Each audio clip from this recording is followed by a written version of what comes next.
if you want to try and stuff with your timelines and you're worried about messing things up, remember, you can always hit Command Z on your keyboard. That can always fix stuff. But down here, you have your timeline, right? This little file right here, it's going to have this little icon right there. That's your timeline. I'm going to drag this into my timeline folder, and then I can right click on that and just go to duplicate timeline. Then I can mess with something and I can always go back.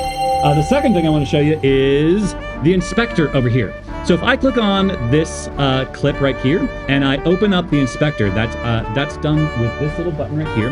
The inspector is where you can kind of do all the cool stuff. So for instance, I can zoom in. If I want to like crop some stuff out of my photo, I can do that. All I'm doing is right here, I'm clicking where it says zoom and I'm scrolling back and forth. I can also reposition. So let's say I want to crop this in and I want to focus this right on my actors right there.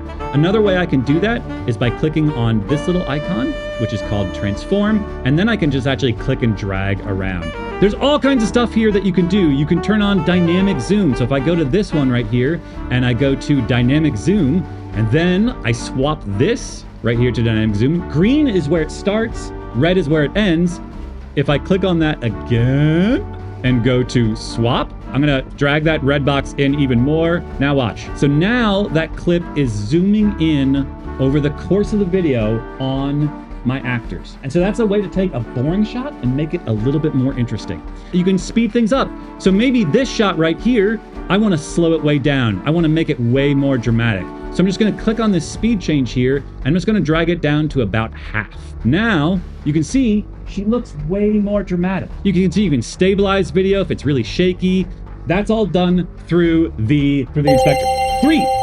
If you want to, you can have stuff layered on top of each other. So you can have as many video layers as you can. So one of the nice things you can do is you click over here on effects. Over here, I've got video transitions. So I can drag this transition on top here. And now I've got a nice little blur transition. The other thing you have here under effects is titles. All you do is you go and you can find, I'm just going to find the most boring title here. And I'm just going to drag that on top of the video I want it on.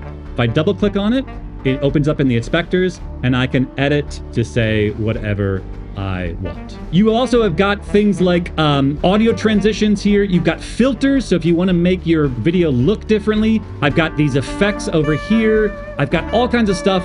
Play with it and you can add stuff on top. Take a look at these guys. Do you see these little white dots? These allow you to fade things in or out. So you can see there that text just appears and then now it's going to fade out. And you can do that with audio too. I could do that with video. Any clip, I can fade things in or out just by dragging those little white bars.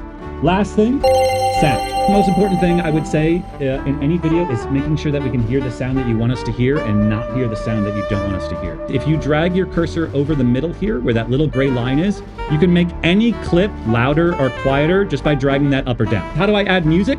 Here's the Jaws theme. I'm just gonna drag that underneath my video clip like that. And I could put that anywhere I want. That is a video that had audio. What I'm gonna do is I'm gonna hold down Option and click on the video. And now I've just selected the video and I can just hit delete. So that's it. That's how you add audio. It's really simple.